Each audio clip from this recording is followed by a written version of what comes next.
Hello and welcome. It is time to let the day and all of its concerns simply fade away. Find your most comfortable position and gently close your eyes. Let's begin with a single, slow, deep breath. Breathe in deeply. As you breathe out, feel the tension begin to leave your body. There's nothing else you need to do tonight. There's nothing to focus on and nothing to remember. The story I am about to tell is just a quiet murmur in the background, a calm and steady presence. Tonight, we will travel back to the 15th century to a remote mountain monastery in Japan to hear the story of the quiet life of a Zen monk. So just relax and allow the sound of my voice to accompany you as you drift towards a deep and peaceful sleep. Our story begins in the year 1475 in Japan, in the deep, silent darkness that comes just before the dawn.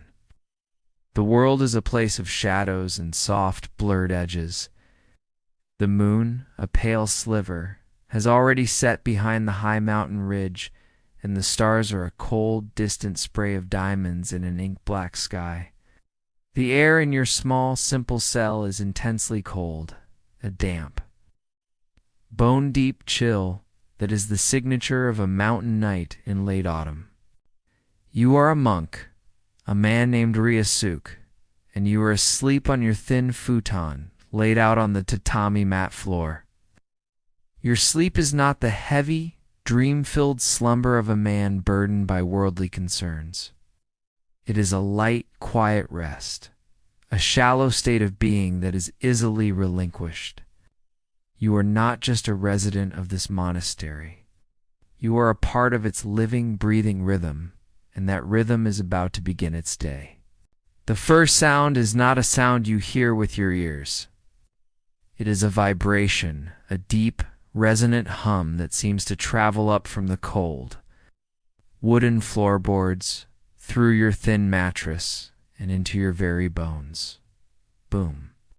It is the sound of the Bonshu, the great temple bell, struck once.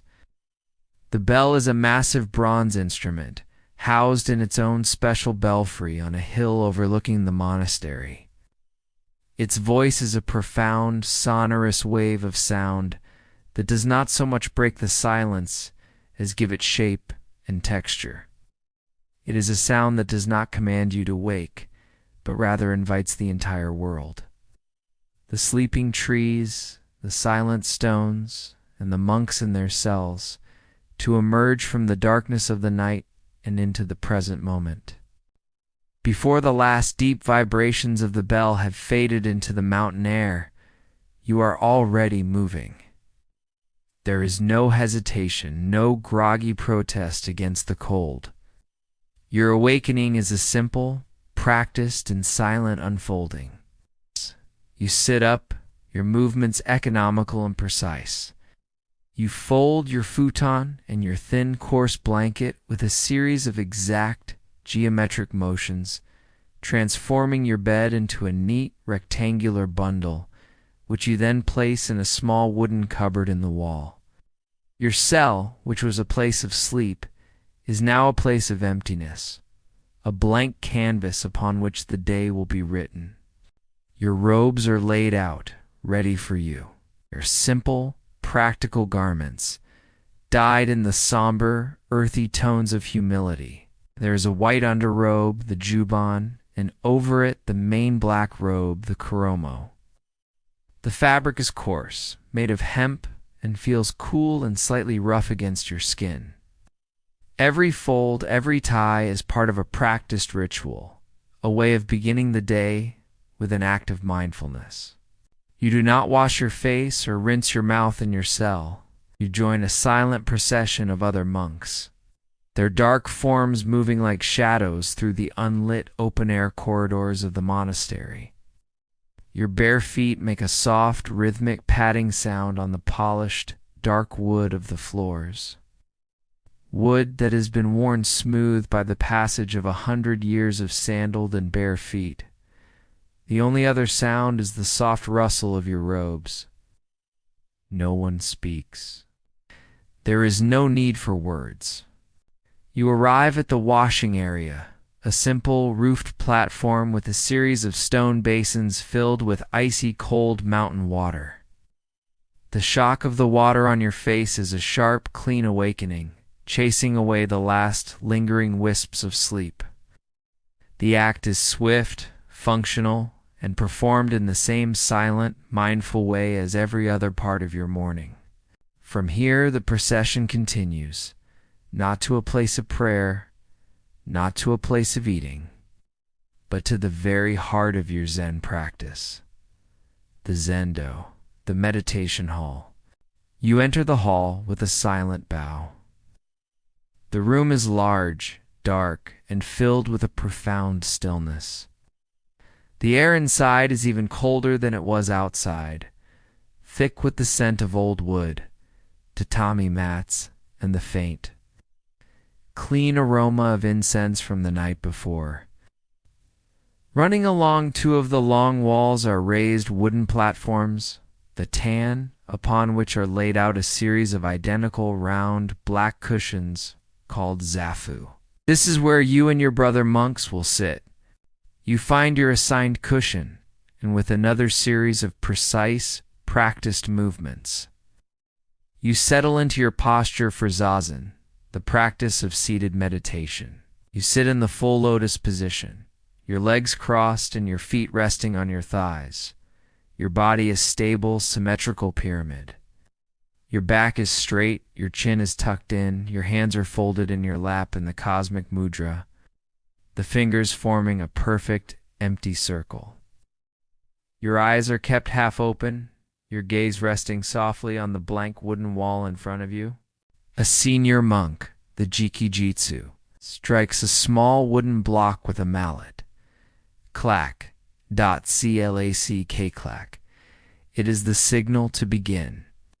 And then you sit. There is nothing to do. There's no prayer to recite, no mantra to chant, no problem to solve.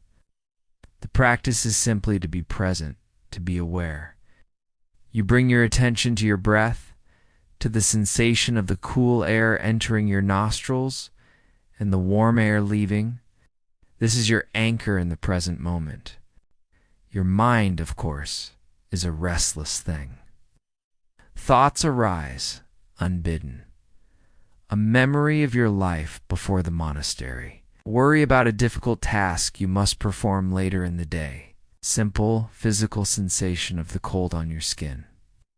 The practice is not to fight these thoughts, not to suppress them, but to simply observe them as they arise, and then, gently, without judgment, to let them go and return your attention to the breath.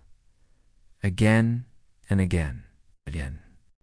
The only sound in the room is the soft collective whisper of breathing. Occasionally, the silence is broken by the sharp, startling crack of the kusaku, a flat wooden stick, being brought down on the shoulders of a monk who is slumping or lost in thought. It is not a punishment, but a compassionate act, a jolt of energy to bring the mind back to the present moment. You sit for the length of one incense stick, about 40 minutes. It is a period that can feel like an eternity or a single fleeting moment. When the incense is burned down, the Jikijitsu strikes the wooden blocks again. The first session of zazen is over. The day has barely begun, and you have already dedicated it to the simple, silent, and profoundly difficult practice of just being here now. As the signal is given to end the long period of seated meditation, you do not simply stand and stretch. The transition from stillness to movement is as much a part of the practice as the sitting itself. With slow, deliberate movements, you unwind your legs from the lotus position, a process that sends a tingling fire through your sleeping nerves. You and your brother monks then rise as one and silently arrange your cushions in a neat stack. The next practice is kanhin, or walking meditation. Its purpose is to carry the focused, mindful state of zazen into the world of action. and to restore the flow of blood to your sleeping legs. Form a single, silent line, your hands held before your chest in a specific mudra called shushu, your right hand gently grasping the thumb of your left. At a signal from a wooden clapper, the line begins to move. You walk with an almost imperceptible slowness, a deliberate gliding motion around the perimeter of the great hall. The practice is to place your entire undivided attention on the simple physical act of walking. You are aware of the floorboards beneath your bare feet, of the sensation of your foot lifting, moving through the cool air, and then making contact with the ground again, first the heel, then the ball of the foot, then the toes. Each step is a complete journey in itself. You coordinate your breath with your steps, a single, slow breath for each half step. The world outside of this simple rhythmic motion ceases to exist. It is a slow, silent, and deeply centering dance. After 10 minutes of this slow walking, the clapper sounds again, and the pace quickens to a more normal but still mindful walk. After another 5 minutes, the walking meditation is complete. Your mind is calm and clear, and your body is awake and ready for the next part of the morning ritual. You file out of the stark simplicity of the zendo and proceed to the Butsuden, the main Buddha hall. This is a grander, more ornate space. The air here is thick with the rich, sweet, and woody scent of sandalwood incense, which is already burning in a large bronze censer before the main altar. On the altar itself sits a large, serene, and ancient statue of the Amida Buddha, his face carved into an expression of profound and compassionate calm, his hands resting in a gesture of meditation. You and the other monks take your places on neat rows of cushions facing the altar. The lead chanter, the Ino, takes his place before a large, lacquered wooden instrument carved in the shape of a fish. This is the makogyo, a kind of wooden gong. He strikes it with a padded mallet, producing a deep hollow and resonant toke-toke-toke, a steady hypnotic rhythm that sets the pace for the chant. Then you begin the morning service, the chanting of the sutras. You open your mouth and your voice joins the voices of your brothers, 100 individual streams merging into a single great river of sound. It is not a song. There is no melody in the Western sense. It is a deep, monotonous, and resonant drone, the chanting of ancient texts like the Heart Sutra. You recite the sacred words, speaking of the nature of emptiness, of form and formlessness. You do not necessarily focus on the intellectual meaning of each and every word, much of which is in a form of archaic Chinese that is a scholarly language in itself. The practice is to become the sound, to feel the vibration of the chant in your chest, in your throat, in your very skull. Right. It is a way of dissolving the individual self into the larger communal voice of the Sangha, the community of practitioners. The sound fills the great hall, a powerful droning wave that seems to purify the very air. A morning offering of sound to the silent, smiling Buddha on the altar.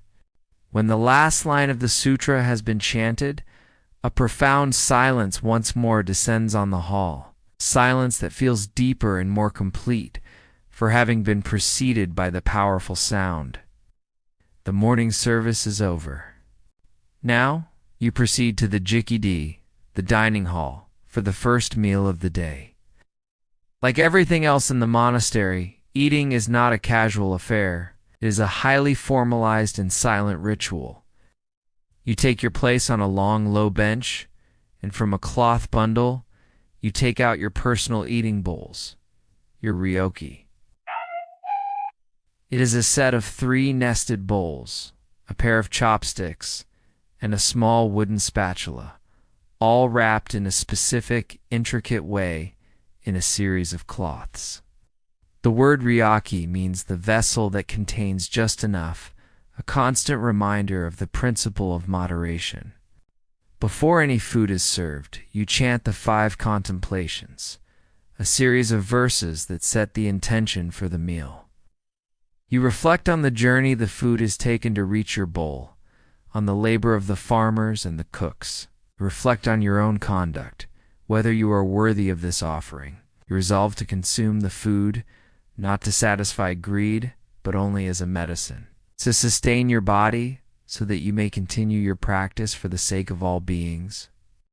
Then, in complete silence, the servers, who are monks assigned to the kitchen for the week, move through the hall.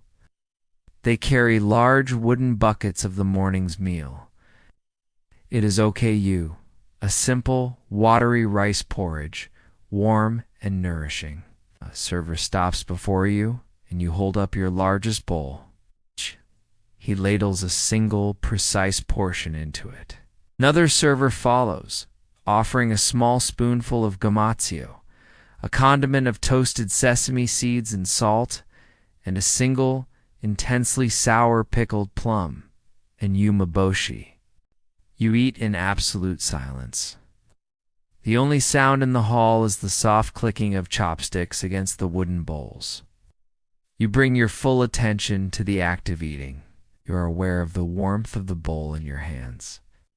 You are aware of the texture of the porridge in your mouth, the soft give of the rice grains. You are aware of the salty, nutty crunch of the sesame seeds and the sharp, shocking temps of the pickled plum that awakens your senses. Every bite is a moment of pure, focused awareness. When the meal is finished, a server comes around with hot water. A small amount is poured into your main bowl. You use your small spatula to meticulously clean the inside of the bowl with the water, scrubbing away every last grain of rice. You then drink the water, ensuring that not a single morsel of the offering is wasted. Your bowls are now perfectly clean. With another series of practiced cloth folding movements, you wrap your ryaki set and prepare it for the next meal. The bell rings once more, signaling the end of breakfast. The pre-dawn rituals are complete. The sun is now just beginning to cast its first pale golden rays over the monastery walls. Your body has been nourished, and your mind, through a long process of silent sitting, walking, chanting, and eating, has been centered, calmed, and prepared. The day has been consecrated. Now the work is about to begin. With the silent, ritualized breakfast complete, the first phase of the day is over. You have sat in stillness. You have walked in mindfulness. You have chanted the words of the ancients, and you have nourished your body. The sun is now casting its first long, golden fingers of light across the misty valley, and the monastery begins to transition from a place of quiet ritual to one of quiet industry. You and the other monks gather in the main hall as the head of practice, the Aino, stands before you. His role is not just to lead the chanting, but to organize the daily life of the monastery. He holds a wooden board on which the day's work assignments are written. This work, known as samu, is not seen as a chore. It is a fundamental pillar of your Zen practice, as important as the meditation you have just completed. It is a way to bring the focused, present moment awareness of the Zendo into the world of physical activity. The Ino reads the assignments in a clear, calm voice. A group of the younger monks is assigned to the vegetable gardens to weed the rows of daikon radish and turnips. Another group is sent to the woodshed, tasked with chopping and stacking the firewood that will be needed for the kitchen and for the bathhouse. A senior monk, known for his beautiful handwriting, is assigned to the scriptorium, where he will spend the day meticulously copying a fragile, ancient sutra. Your name, Ryasuka, is called. Your task for the day is to clean the long wooden verandas that surround the main temple hall, the hondo. It is a simple, humble, and repetitive task, and you accept it with a quiet internal bow. You first go to the storehouse to gather your tools. They're simple, beautiful objects, worn smooth with years of respectful use. There is a broom made from tightly bound rice straw, a round wooden bucket, and a soft white cotton cloth called a ziken. You fill the bucket with cold, clean water from the stone basin in the courtyard. The tools are not just tools. They're your partners in the practice of Samu. You begin at the eastern end of the veranda, the end that is now bathed in the gentle, warming light of the morning sun. First, you sweep. The motion of the broom is slow, deliberate, and rhythmic. You are not aggressively pushing dirt from one place to another. You are gently, mindfully gathering the dust, the fallen pine needles, and the single, perfect red maple leaf that has drifted onto the boards during the night. The soft, scratching sound of the straw broom on the wood is the only sound you make. With each stroke, your mind is focused only on the act of sweeping, on the feel of the broom handle in your hands, on the small cloud of dust that rises in the sunbeam. When the entire length of the veranda has been swept clean, you begin the second part of the task, the washing. You kneel down, dipping your ziken into the bucket of cold water. You wring it out until it is damp, but not dripping.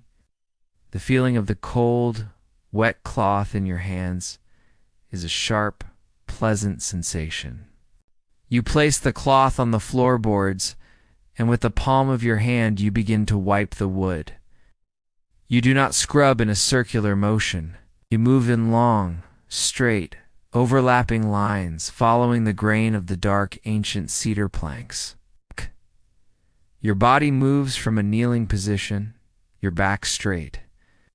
You wipe the area of wood directly in front of you, a space about 3 feet long. Then you place your hands on the dry boards ahead, and with a smooth, fluid motion, you bring your knees forward.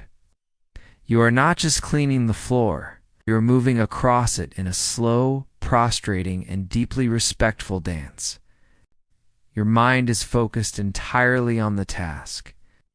You are aware of the texture of the wood grain beneath your hand.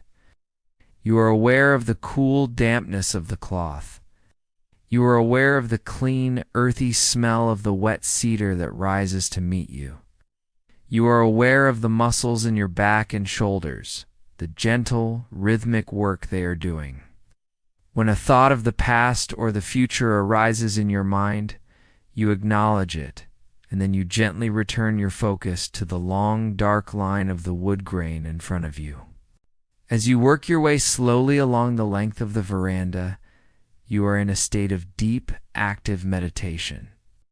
The distinction between yourself and the work you are doing begins to dissolve. You are not a monk cleaning a floor. You are, in this moment, simply the act of cleaning itself.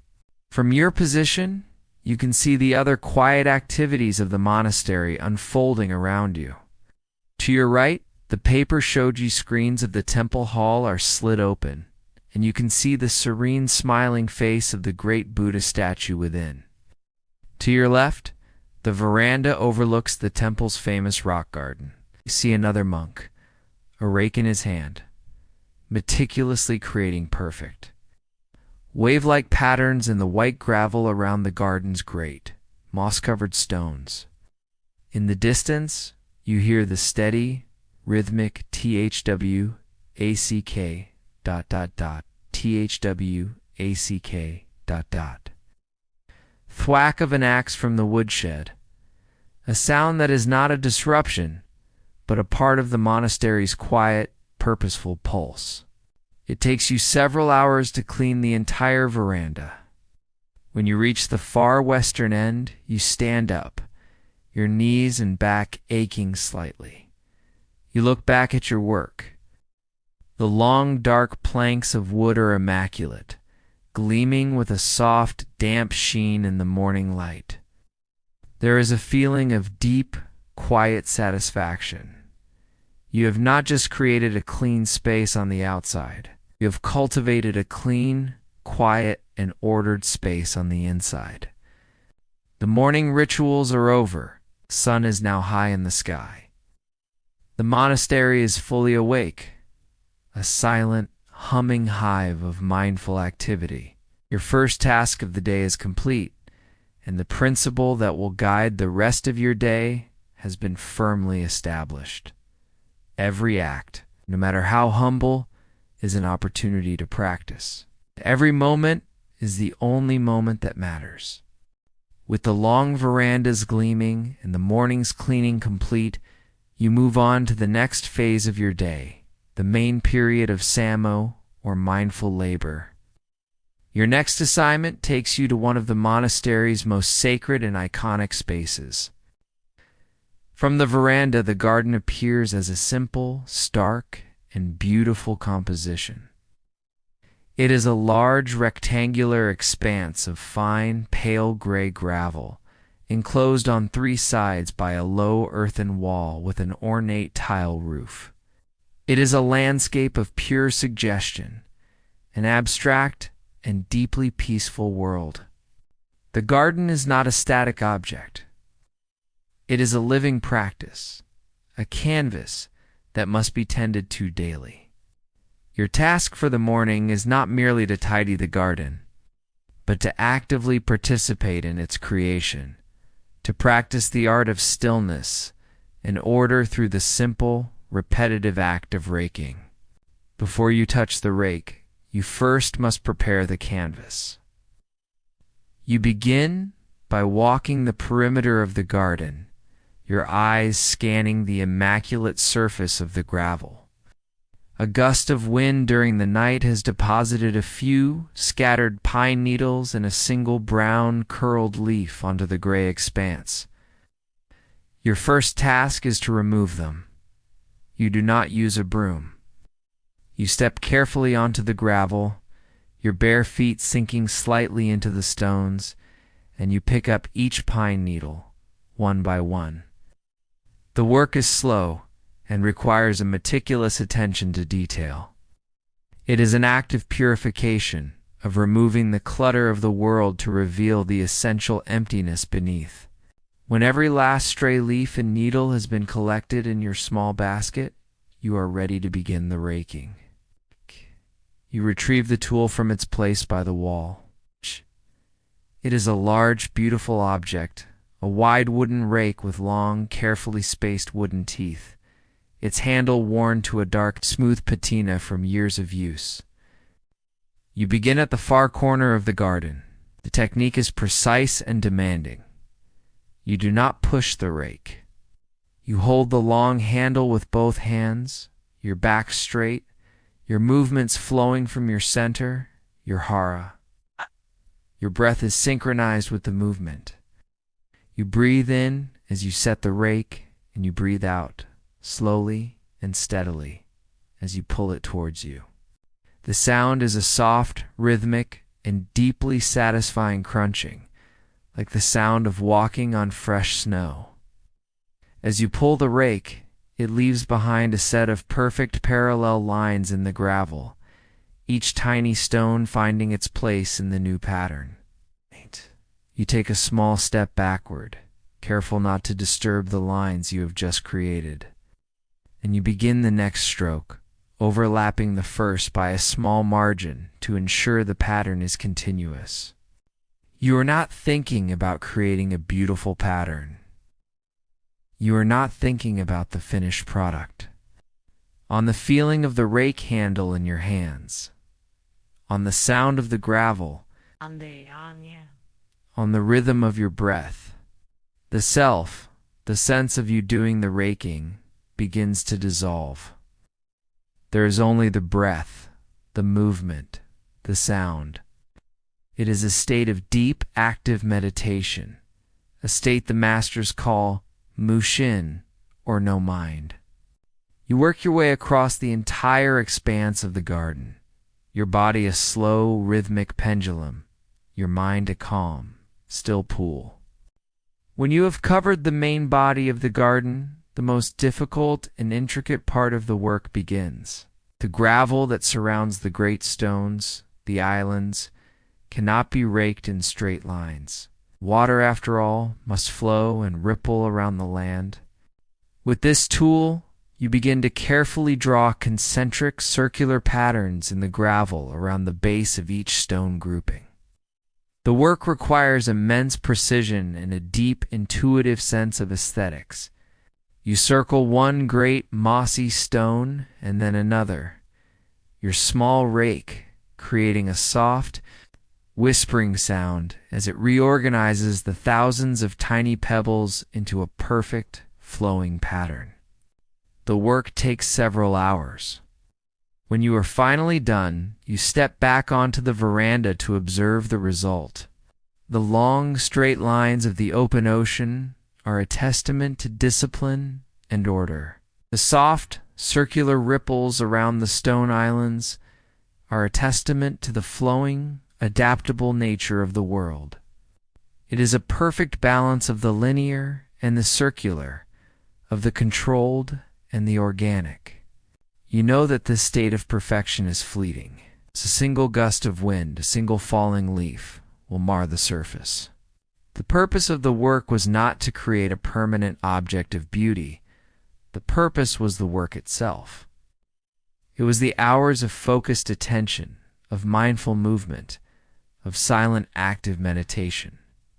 You have not just tended a garden, you have tended to your own mind, raking away the clutter of stray thoughts and revealing the calm, quiet emptiness that lies at the heart of your Zen practice. The midday bell, a different, sharper tone than the great bell of the morning, signals the end of the morning's work period.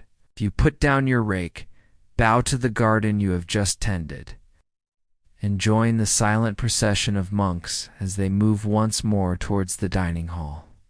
The midday meal is the main meal of the day.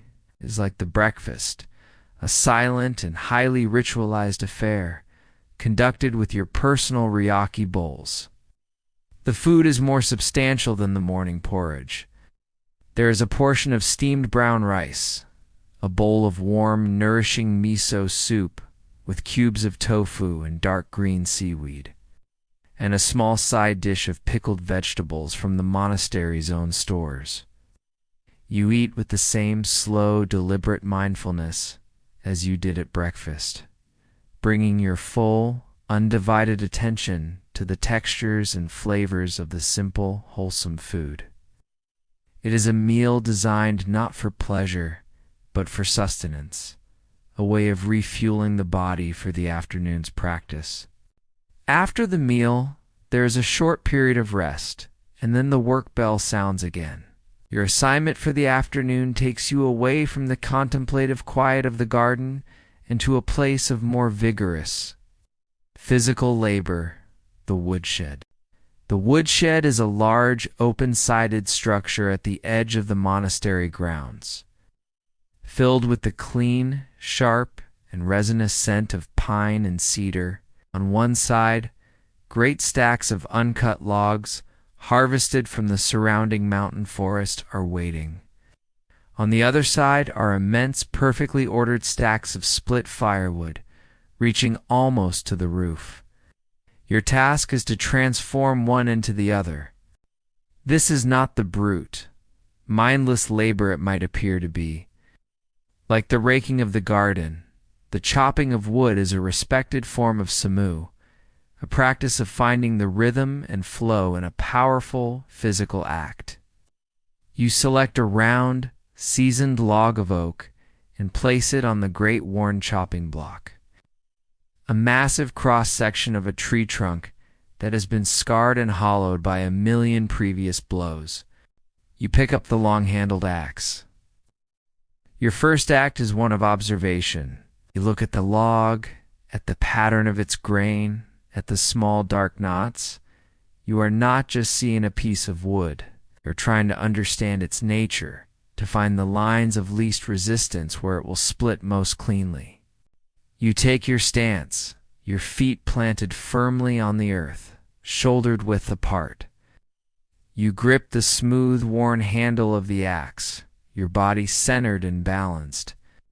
The practice is a meditation of breath and movement.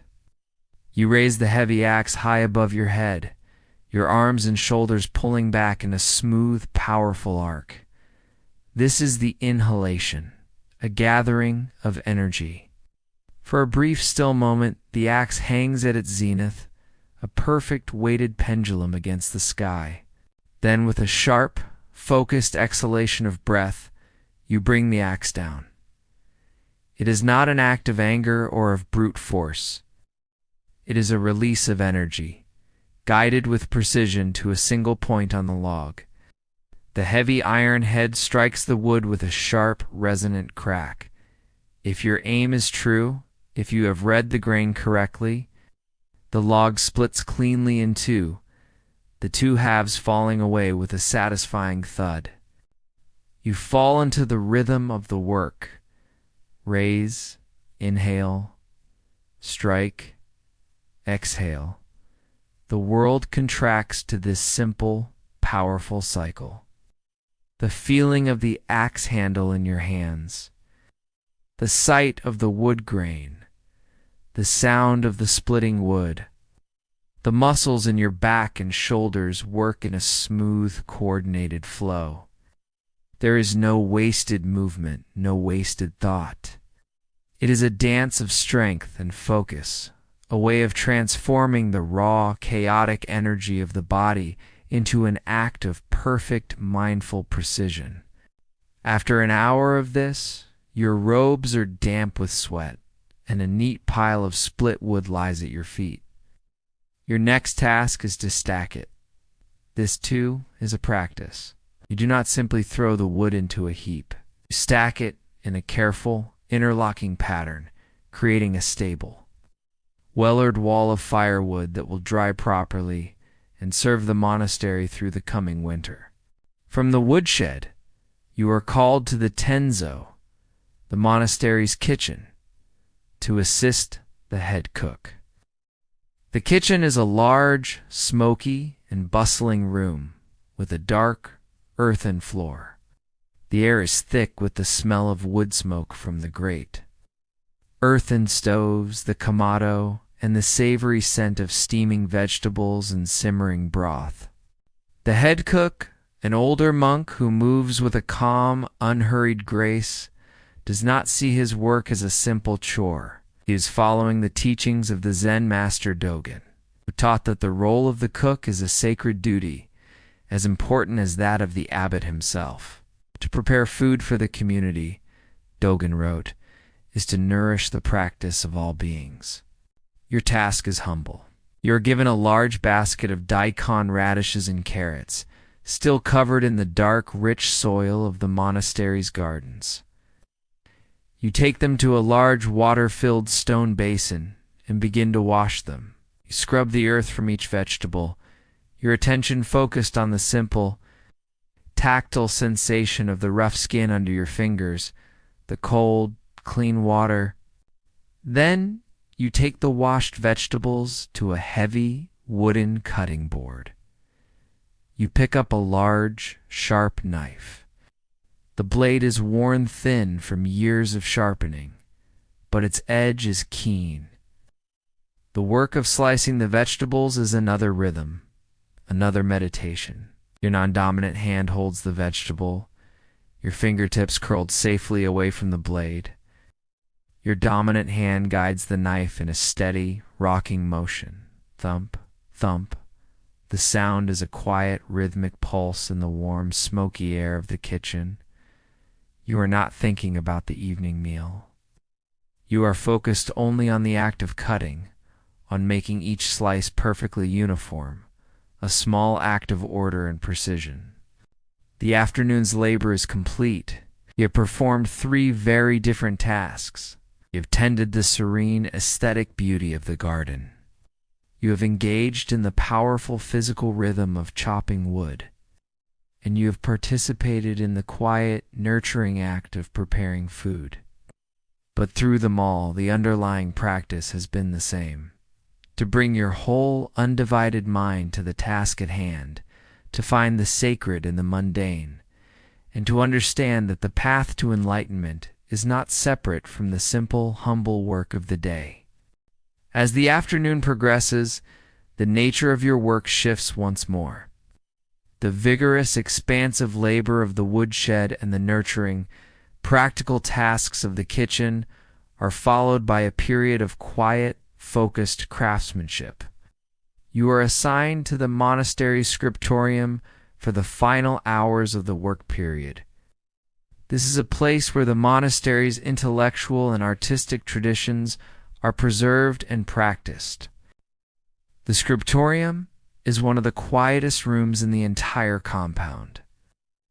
It is a long, well-lit hall with large paper shoshi screens that look out onto a small enclosed garden, a simple composition of moss and a single gnarled pine tree. The air inside smells of old paper, of drying ink, and of the faint, pleasant scent of the cedarwood boxes in which the scrolls and books are stored. Here the labor is not of the body, but of the hand and the eye, and of the focused, disciplined mind. Your task for the afternoon is not to copy texts, but to practice the art of shodo, or calligraphy. This is not seen as a mere hobby or a decorative art. It is a core Zen practice, a way of expressing the state of one's mind directly onto paper. It is often said that a monk's calligraphy is a more honest expression of his spiritual attainment than any words he might speak. You begin with the preparation of the ink, a slow meditative ritual in itself. You take your suzuri, a heavy, dark inkstone carved from a single piece of slate, with a flat surface and a small well at one end. Ow. You place a few drops of clean, clear water from a small ceramic dropper into the well. Then you take your sumi, a solid stick of ink made from the finest pine, soot, and animal glue, compressed into a hard black block and often decorated with carved characters and a faint, pleasant perfume. You begin to grind the ink stick against the wetted stone. You do not scrub or rush. The movement is slow, circular, and patient, your wrist loose, the pressure light and even. The only sound is a soft, gentle, rasping sound as the hard ink stick dissolves into the water. You focus on this sound, on the feeling of the friction, on the sight of the water slowly transforming into a rich, dark, and perfectly smooth liquid. This process can take 15 or 20 minutes, and its purpose is to calm and center your mind, to bring you into a state of complete readiness and focus before the brush ever touches the paper. When the ink is the color and consistency of dark lacquer, you are ready. You unroll a long sheet of fine, absorbent washi paper on the low writing table before you. You sit in the formal seiza posture, kneeling with your back perfectly straight.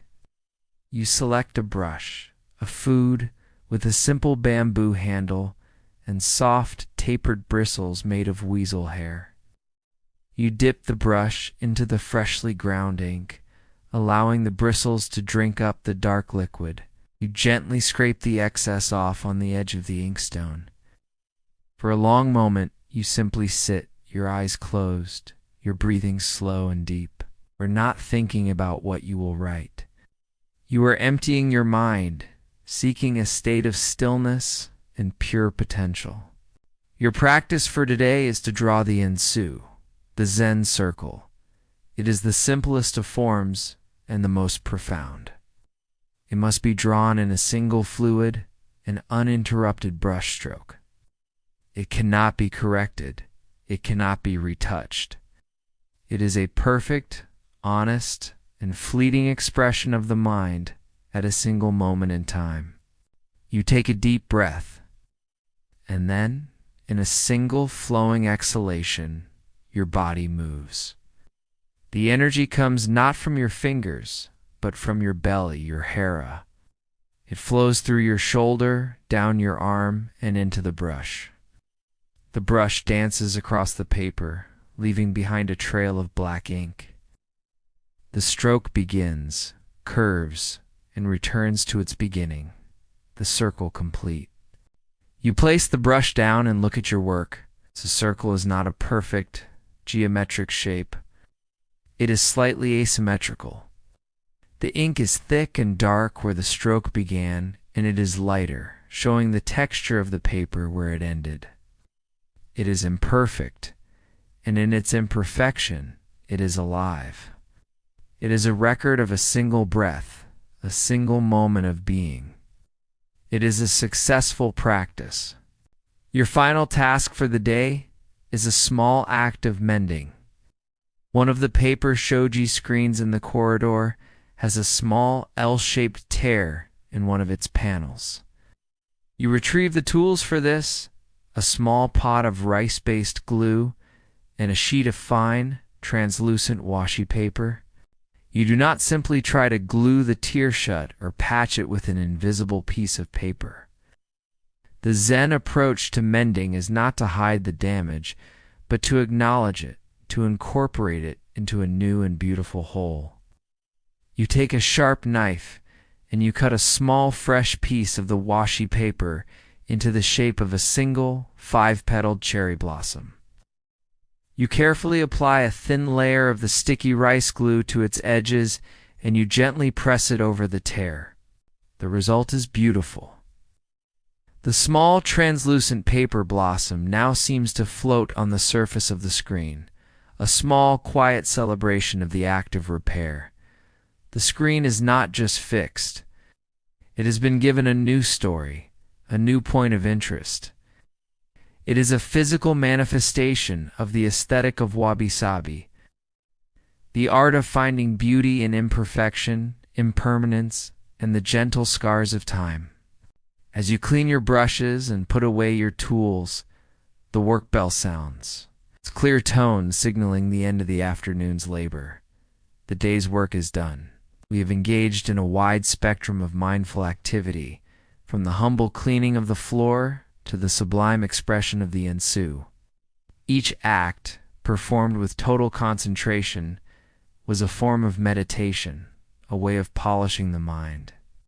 The monastery now begins to transition once more from the world of work back to the world of quiet contemplation as the evening and the final session of zazen approaches. As the late afternoon sun casts long, deep shadows across the raked gravel of the garden, the work bell sounds for the final time. The day's labor, the practice of samu, is complete. A new quiet settles over the monastery, a transitional stillness between the world of mindful work and the world of formal evening contemplation. Before the evening meal, there is a period for personal ablutions. You and the other monks make your way to the monastery's bathhouse, the Okashitsu. It is a simple, rustic building of dark cedar wood, filled with a thick, warm steam that billows out into the cool evening air. Inside, the process is one of ritual purification. You first sit on a small wooden stool, and using a bucket of warm water, you meticulously scrub your body clean of the day's grime, the dust from the garden, the sweat from the woodshed, the earthy smell of the kitchen. Only when you are thoroughly clean do you lower yourself into the great, deep wooden tub, which is filled with near-scalding hot water, heated by the very firewood you helped to chop. The intense heat is a shock at first, but it quickly gives way to a deep, penetrating warmth that soothes your aching muscles and quiets your mind. You sit in the steaming water in companionable silence with your brothers, the physical and mental residue of the long day simply melting away. The evening meal, like the others, is simple, silent, and served in your ryoki bowls. It is the lightest meal of the day, consisting of the last of the day's rice, a thin, clear broth made from the vegetable scraps you helped to prepare, and a few salty pickles. You eat with the same mindful gratitude as before, acknowledging the end of the day's cycle of nourishment. After the meal, there is no idle chatter, no casual recreation. The evening is a time for study and for the practice of the contemplative arts, which in 15th century Japan, under the patronage of the great Zen monasteries, have reached a pinnacle of refined expression. Tonight, the abbot has instructed a group of you to practice the art of ink-wash painting, or sumii. You proceed to the scriptorium, the same quiet, scholarly room where you practiced your calligraphy. But tonight, the task is different. It is not about the precise, controlled form of the written character, but about capturing the living spirit of the natural world with the same simple tools: ink, water, brush, and paper. The philosophy of Sumia is deeply intertwined with Zen. The goal is not to create a detailed, realistic copy of a subject. It is to capture its essence, its life force, its key, with the fewest possible strokes. The empty white space of the paper is as important as the inked lines. It is the void, the great emptiness from which all forms arise and to which they all return. The painting is not a product of slow, careful rendering. It is an act of pure, spontaneous, and focused energy, a single moment of insight made visible. As with calligraphy, the practice begins with the slow, meditative grinding of the ink stick on the wetted stone. You perform this familiar ritual, your mind growing calm and centered with the slow, circular motion, the soft, rasping sound. Tonight your subject is a classic one, a single stalk of bamboo. Before you even unroll your paper, you spend a long time in quiet contemplation. You are not just thinking about what a bamboo stalk looks like. You are trying to feel what it is to be bamboo. You recall its qualities, its strength, and its flexibility, its straight upward growth, the hollow emptiness of its segmented stalk. Oh. It is a perfect symbol of the Zen mind, rooted firmly in the earth, but empty within, allowing it to bend in the wind without breaking. When your mind is clear and your ink is prepared, you unroll a sheet of fresh, washy paper. You take up your brush, a slightly larger one than you used for calligraphy, with soft, absorbent bristles. You charge it with a dense black ink. You hold the brush vertically, your grip relaxed but firm. You take a single deep breath. The first stroke will be the main stalk. It must be done in one motion. Your brush touches the paper, and with a swift, confident, downward pull, you create the stalk. The single stroke is full of life and variation, thicker at the bottom, thinner at the top. The texture of the bristles leaving a slightly rough organic edge. Next, the segments. With the corner of the brush, you make a series of quick, dark, dabbing motions at intervals along the stalk, creating the distinct nodes from which the branches will grow. Then come the branches. You clean your brush and dip it now in a lighter, more watery gray ink. The branches must be finer, quicker, and more delicate than the main stalk. With a series of swift upward flicking motions, you create the smaller branches, their form suggesting both strength and delicacy. Finally, the leaves. This is the most expressive part of the painting. Each leaf is created with a single decisive press of the brush, A light touch creates a thin, delicate leaf. A heavier press with a slight twist of the wrist creates a broader, darker leaf, heavy with rain. You are not painting a collection of individual leaves. You are trying to capture the feeling of a cluster of leaves, the way they grow, the way they catch the wind. After a few focused minutes, the painting is complete. You put down your brush and study your work. It is simple, just a few shades of black and gray on an expanse of white paper. It is not a perfect photographic representation of a bamboo stalk, but it is alive.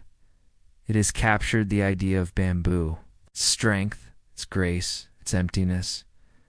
The painting is not a picture, it is a meditation made visible. You see its flaws, a hesitant line here, a drop of ink there, but you understand that these are not mistakes. They are simply an honest record of your own mind, in that single, unrepeatable moment of creation. The ink on your bamboo painting is still damp when the senior monk in charge of the scriptorium informs you that you, along with 2 other junior monks, have been invited to join the abbot for tea. This is not a casual invitation. It is an opportunity to participate in one of the most refined and deeply spiritual practices of your Zen tradition, the Chanawu, the way of tea. You do not go to a grand reception room. Instead, you follow a narrow, winding path of uneven stepping stones through a secluded part of the monastery gardens. The path, known as the roji, or dewy ground, is designed to be a transition, a way of leaving the dust and concerns of the ordinary world behind. You pass a stone lantern, its surface covered in a soft green moss, and you pause at a stone water basin, a sukubai, set low to the ground. You kneel, take a wooden ladle, and pour the cold, clear water over your hands, then rinse your mouth, a final act of purification before you enter the sacred space of tea. The tea house, the chashitsu, is a tiny, separate building, no larger than a humble farmer's hut. It is a structure of profound and deliberate simplicity. The walls are of a rough earthen plaster. The roof is of dark thatch, and the only light comes from small paper-covered windows. You approach the entrance, a small square opening called a nagiraguchi, which is so low that you must remove your sandals and crawl through it on your knees. This entrance is a great equalizer. The proudest samurai and the humblest monk must both bow low and enter with the same act of humility. The interior of the tea room is a world of soft, muted tones and textures. It is an almost empty space, its floor covered with pristine tatami mats.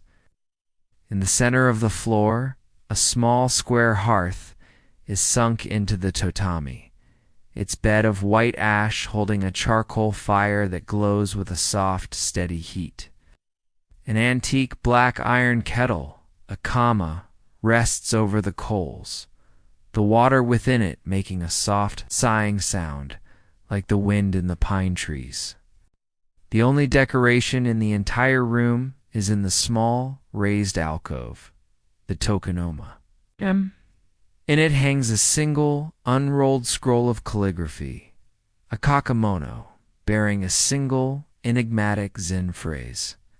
And in front of the scroll, in a simple bamboo vase, is a single, perfect white camellia, its stems still wet with dew. This is the aesthetic of wabi-sabi, a celebration of the beauty that is found in rustic simplicity, imperfection, and in the transient nature of things.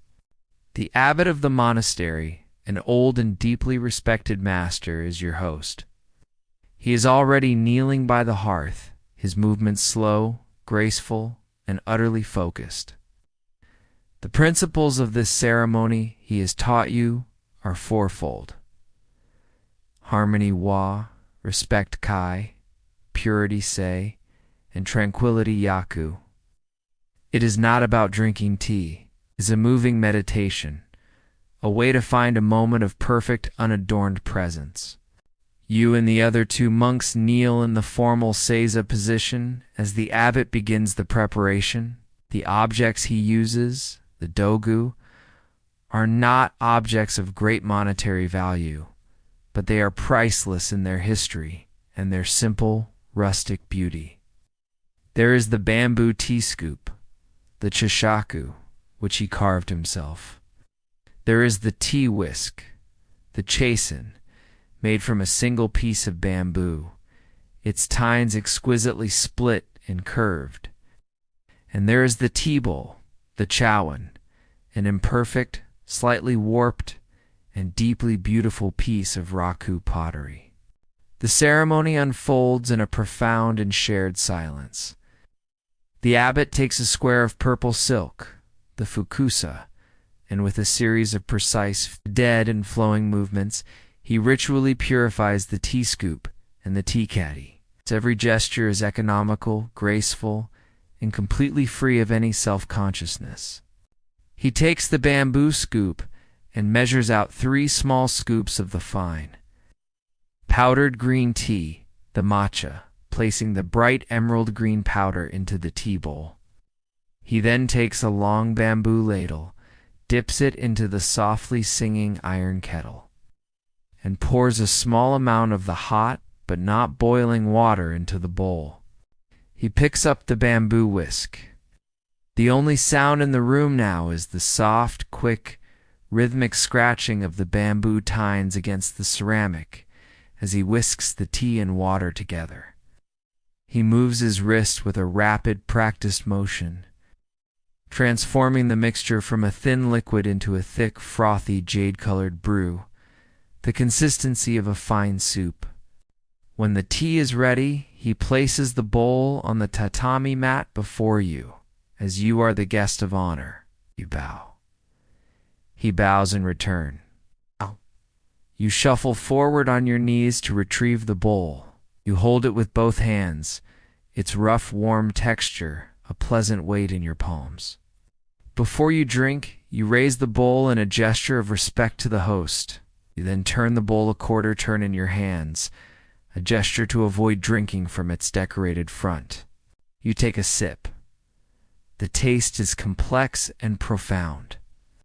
It is intensely green, with an initial strong bitterness that quickly gives way to a deep, savory sweetness, a flavor known as umami.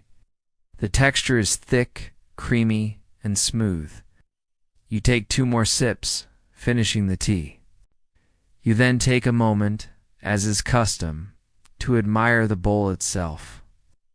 You look at the deep, dark glaze, the way it has pooled and crackled in the firing. You feel the slight, pleasing imperfection of its shape under your thumb. It is not a perfect object, but it is a beautiful one. A thing that speaks of the earth from which it came and the hands that shaped it. You place the empty bowl back on the mat, and with another bow, the host retrieves it. The ceremony is then repeated for the next guest, each step performed with the same unwavering and graceful attention to detail. You sit in the quiet, warm stillness of the tea room, the subtle, sweet aftertaste of the tea on your tongue. In this simple, shared ritual, in the quiet appreciation of a single bowl of tea, the world of worries, of striving, of past and future, has completely fallen away. All that exists is this single, perfect, and peaceful moment. After the last bowl of tea has been drunk and appreciated, the ceremony comes to a gentle and deliberate close. The abbot, your host, performs the final ritual of cleaning the tea bowl and the bamboo scoop. His movements are as precise and unhurried in closing as they were in opening. There is no sense of an event being over, but rather of a circle being completed. With a final, deep, and silent bow to one another, you and the other guests take your leave, crawling back out through the low door of the chishitsu into the cool twilight air of the garden. Your mind, having been steeped in the profound stillness of the tea ceremony, feels calm, clear, and exceptionally present. The simple act of walking on the mossy stones of the Roji path, of feeling the cool evening air on your face, seems new and intensely vibrant. The evening is a time for the study of the Dharma, the teachings of the Buddha. You and the other monks gather once more in one of the main halls. There is no sermon in the conventional sense. The practice is more interactive, more challenging to the rational mind. Tonight, the abbot has decided to hold a mondo, a formal session of questions and answers centered on the study of a koan. A koan is not a simple riddle to be solved. It is a paradoxical statement or a strange, illogical story of an encounter between a master and a student. Its purpose is to short-circuit the intellectual, logical mind, to exhaust its capacity for reason, and to thereby open a door to a deeper, more intuitive understanding of reality. The abbot, sitting on a raised platform, poses a classic koan to the assembled monks. You all know the sound of two hands clapping, he says, his voice calm and steady. But tell me, what is the sound of one hand? A deep silence fills the hall. You do not try to figure out the answer. You understand that this is the trap. Any logical answer silence, the wind, the beating of your heart, is a product of the intellect, and is therefore incorrect. The koan is a tool to be used for contemplation, a question to be held in the mind until it dissolves the very mind that is holding it. One of the senior monks is called upon to present his understanding. He walks to the center of the room, bows, and then instead of speaking, he simply holds up his single open hand to the abbot. The abbot looks at him for a long, silent moment, and then gives a slight, almost imperceptible shake of his head. The monk bows again and returns to his cushion. His answer was not the answer. The search must continue. You and the other monks are left with the question, a quiet, buzzing cone that you will carry with you into your evening meditation, into your sleep, and into the days to come. After the study session, you are granted a brief period of personal time before the final meditation. Now, you do not seek conversation. You find yourself walking slowly along the long, dark veranda that you so meticulously cleaned that morning. The monastery is now bathed in the soft, ethereal light of a full moon. The raked gravel of the dry landscape garden below you gleams with a pale silver light, the great dark stones casting long, deep shadows. You stand and look out over the monastery walls towards the deep, dark valleys of the surrounding mountains. Far below, a single tiny point of light flickers a lamp in a farmer's hut in the village. It is a small reminder of the other world, the world outside these walls. You know that beyond that village, the land of Japan is in a state of turmoil. It is the time of the Anin War, a period of strife and conflict between rival samurai clans. The world outside is a world of ambition, of suffering, of chaos, and of bloodshed. In that moment, you feel a profound sense of gratitude for the quiet, ordered, and peaceful world that exists within the monastery walls. Your life of simple routine, of waking to the bell, of sitting in silence, of raking gravel and grinding ink is not an escape from the world. It is a response to it. It is a quiet, determined effort to cultivate a small island of peace, of clarity, and of sanity in the midst of a great, raging ocean of human suffering. You are not a farmer or a soldier or a lord.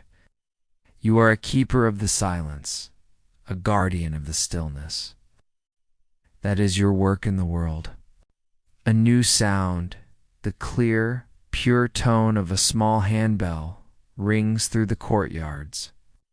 It is the call for the final practice of the day, the evening zazen. The period of contemplation, of art, and of study is now over. It is time to return to the foundation of it all, to the simple, profound, and silent act of sitting. You turn your back on the moonlit garden and walk towards the meditation hall, your mind calm, your purpose clear. The clear, pure sound of the handbell fades, its last vibrations dissolving into the cool night air. You and your brother monks, your period of study and contemplation now complete, file out of the lecture hall and begin the final formal procession of the day. You are returning to where the day began, the zendo, the meditation hall.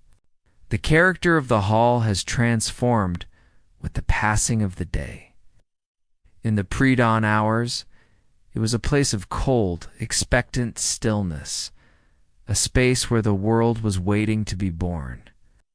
Now, in the deep of the night, it is a place of profound, settled, quiet, a space for the world to be laid to rest. The room is almost entirely dark. The large paper screens that line the walls are now closed, shutting out the moonlight and the stars. The only illumination comes from a single small candle, its flame a tiny, unwavering point of light on the central altar. The air is cool and smells of the faint, lingering sweetness of the day's incense and the clean, dry scent of the tatami mats. The profound silence of the room seems to absorb all sound, and you move with an even greater sense of quiet deliberation than you did in the morning. You find your familiar round cushion, your zafu, and once more you settle into your meditation posture.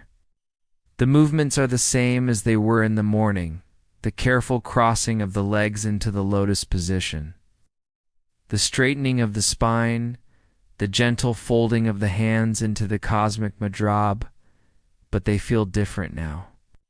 Your body is weary from a long day of labor, but it is a clean, honest weariness.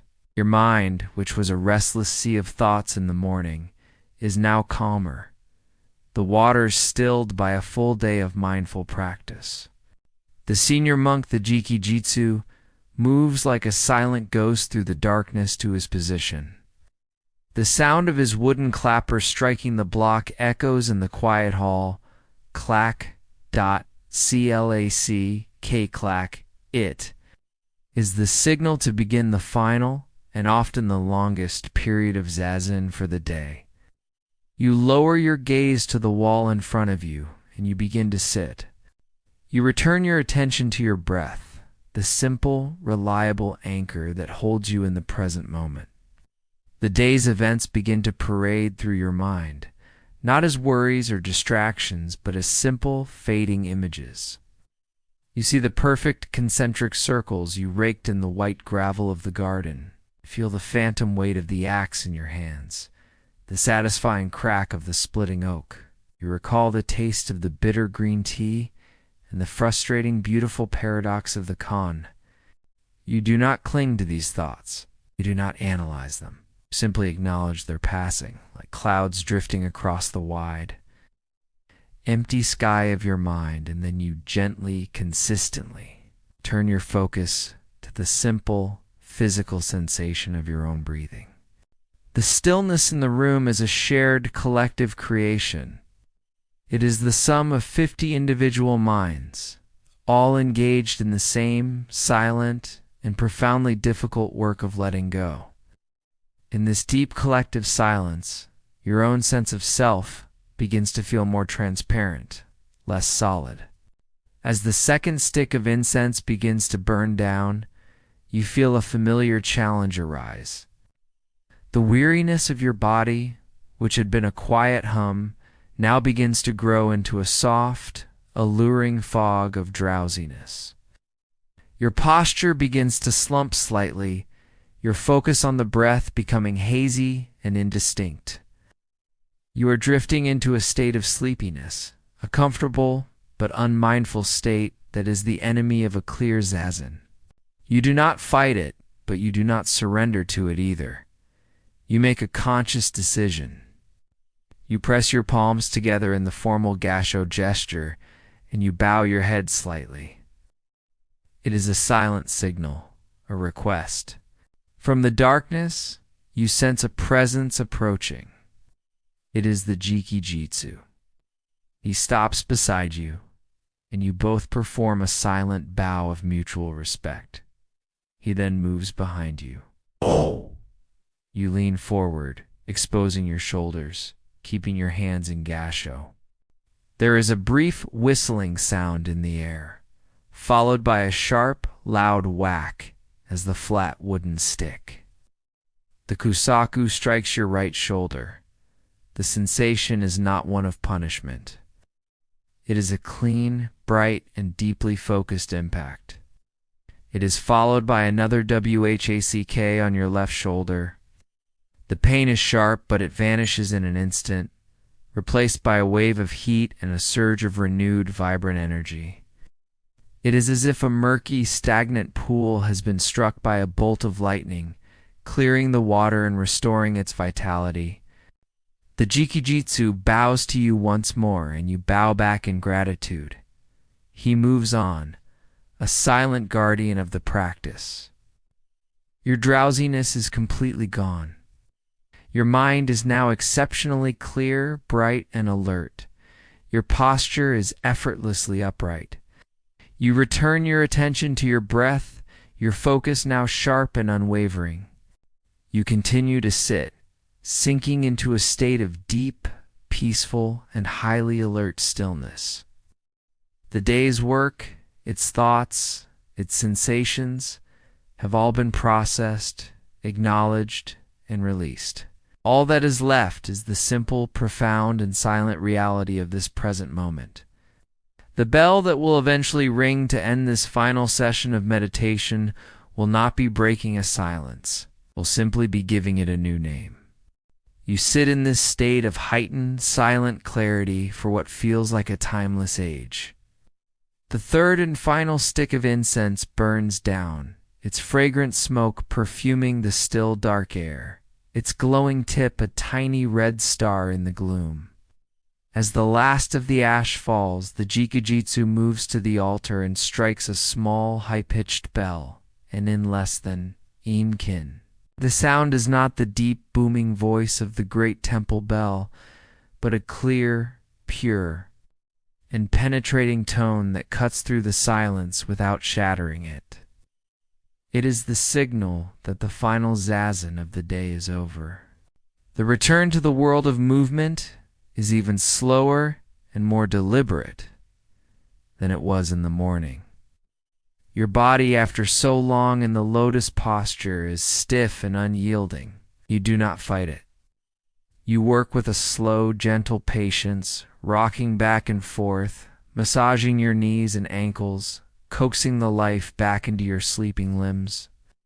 Around you, the other monks are doing the same, the dark hall filled with the soft rustle of robes and the quiet groans of stiff joints.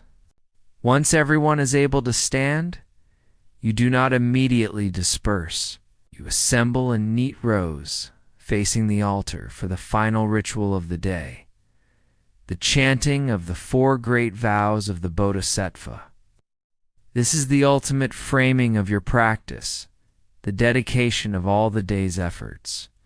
The Ino begins the chant, his voice low and solemn, and you join in, the collective voice once again filling the hall. Sentient beings are numberless. You chant, the words a deep, resonant vibration in your chest. I vow to save them. The vow is a promise to turn the compassion cultivated in your practice outwards. Towards all living things, desires are inexhaustible. I vow to end them. This is the vow of internal practice, the commitment to the long, difficult work of uprooting the greed, anger, and ignorance that cause suffering. Dharma gates are boundless. I vow to enter them. This is the vow of learning, committing yourself to the deep and endless study of the teachings of the Buddha. The Buddha way is unsurpassable. I vow to attain it. This is the final, ultimate vow, the promise to continue on this path, no matter how long or how difficult, until you awaken to your own true enlightened nature. With the last of the four great vows echoing in the stillness, the formal day of the monastery is officially over. A final deep bow is made to the altar and then to one another, and you file out of the zendo for the last time. You step out onto the long wooden veranda into the deep, profound silence of the mountain night. The moon is now high in the sky, a perfect, brilliant white disk, and it casts long, sharp black shadows across the courtyards. The white gravel of the dry landscape garden gleams as if it were covered in frost. The air is intensely cold, clean, and crisp. After the enclosed stillness of the meditation hall, the vast, silent openness of the night sky feels immense and liberating. You walk back towards your cell.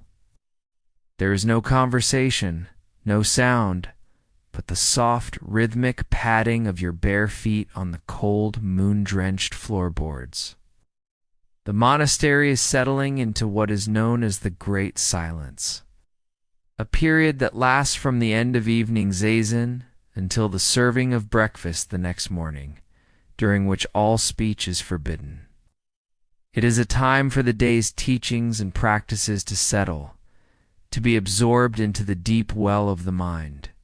You reach your own small, simple cell. You slide open the paper shoji screen and step inside. The room is a neat, empty, and peaceful space, bathed in the soft, blue-white light of the moon filtering through the paper screen. There is no more work to be done, no more texts to study.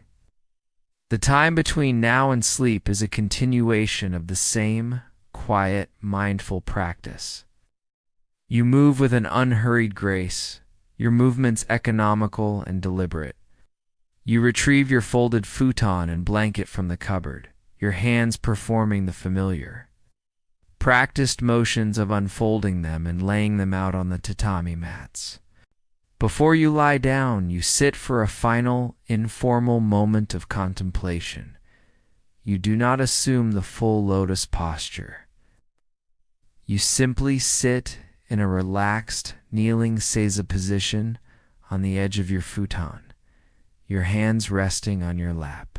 You look at the simple, beautiful patterns the shadow of a bamboo branch is making on your paper screen. You reflect on the day, not by analyzing it, but by simply allowing it to be. You feel the lingering warmth of the bath in your bones, the pleasant weariness of a day of physical labor, the quiet clarity of a mind that has been both challenged and stilled.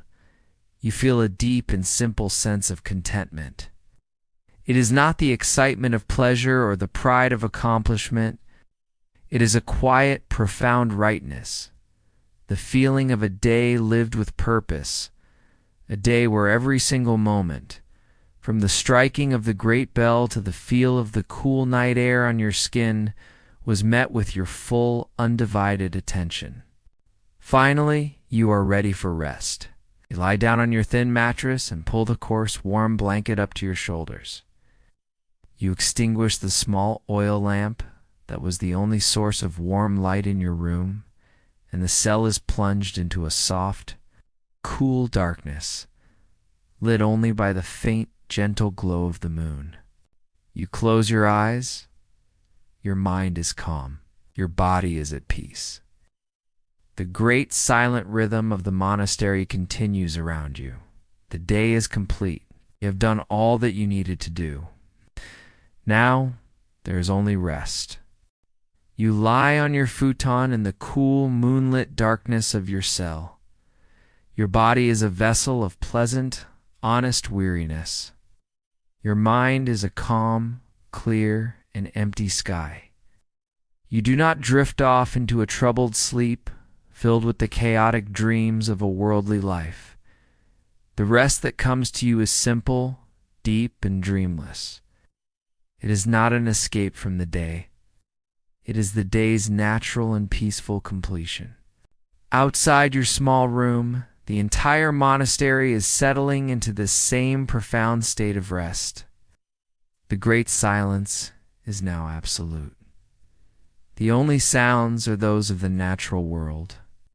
The gentle, sighing whisper of the wind as it moves through the needles of the great pine trees in the courtyard. The rhythmic, soothing chirp of a cricket somewhere in the darkness. The distant, lonely call of an owl from the deep, black slopes of the mountain. The moonlight paints the world in shades of silver and black. It gleams on the ornate, curved tiles of the temple roof, casts long, deep shadows from the ancient, carved pillars of the verandas. It illuminates the white gravel of the dry landscape garden, turning it into a silent, frozen sea. Inside the long, dark halls, 100 monks are now asleep. Each one lies in his own simple cell, a still and quiet form, his breath rising and falling in a slow, peaceful rhythm. The great bustling organism of the monastery, which was alive all day with the quiet industry of work and the deep resonance of chanting, is now at rest. It is a place of collective, silent hibernation, gathering its strength to meet the new day. The day you have just lived, which we have witnessed in such detail, was not a special day. It was not a day of any great event or high drama. It was, in fact, almost identical to the day that came before it, and it will be almost identical to the day that will come tomorrow. This is the very heart of the practice. It's the unchanging, predictable rhythm of the monastery. The bell, the zazen, the cleaning, the meals, the work is not a prison of monotony. It is a vessel, is a carefully constructed container designed to hold the wild, chaotic, and ever-changing nature of the human mind. By making the outer world a constant, the monk is free to turn his full attention inward, to observe the subtle, fleeting shifts of his own thoughts and feelings without being carried away by them. The routine is not the practice itself. It is the framework that makes the real practice possible. This quiet life, so removed from the ambitions and the conflicts of the 15th century world of samurai and shoguns, is its own form of profound action. It is an act of preservation, of tending to a small, steady flame of inner peace in a world that is often dark and stormy. The monk's great work is not to build a castle, or to win a battle, or to amass a fortune. His great work is the simple yet infinitely difficult task of being fully present for each and every moment of his own life. His rest is now complete. In a few short hours, the first deep vibration of the great temple bell will once again ripple through the darkness, and the entire sacred and simple cycle will begin anew. His day is done. Our journey into the quiet life of a Zen monk is now at an end. We have heard the great bell ring in the pre-dawn darkness, felt the satisfying crack of splitting wood, and sat in the profound stillness of the meditation hall. It was a world where the greatest of tasks was to be fully present for the smallest of moments, where work was a prayer, and where the deepest truths were to be found not in words, but in the great resonant silence. That world of polished wood, raked gravel, and the faint scent of incense has now faded away, leaving only the quiet of the present moment. The monk's long and quiet day is over, and now, so is yours. There's nothing left to do but to rest, to let go of the day, and to drift into the deep and peaceful sleep that you deserve. Sleep well.